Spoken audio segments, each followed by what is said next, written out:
The only people who don't want to disclose the truth are people with something to hide.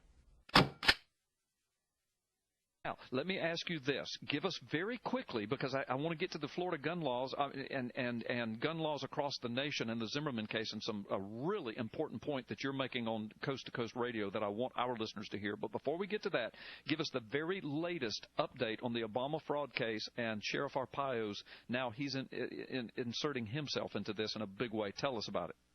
Yeah, I actually spoke with Sheriff Arpaio today, and like I said earlier, we are starting to get people calling us. Yeah.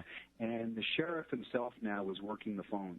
Sheriff Arpaio is contacting Congress people directly, yeah. And he's getting positive feedback. That's all I could really say about it. Right.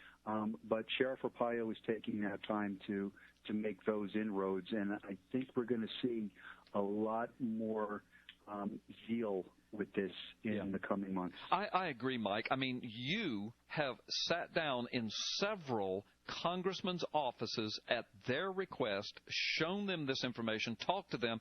They are now making plans to talk together and possibly move this to a congressional investigation. Other bigwigs and VIPs with deep connections to the White House and to Congress, they're calling you. In fact, one called you just 2 or 3 days ago wanting to see this stuff, making appointments. Now Sheriff Arpaio is on the phone, personally contacting congressmen. They're responding positively. And in light of all of this other Benghazi and IRS, I think Congress people are finally waking up, and I think this fraud investigation will finally carry the full weight it needs to.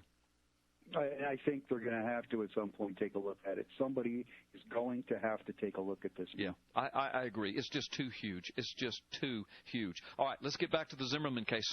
So Mike, tell us. I want you to talk. Tell us. You've got this brilliant law enforcement observation about the mainstream media and even the only people who don't want to disclose the truth are people with something to hide.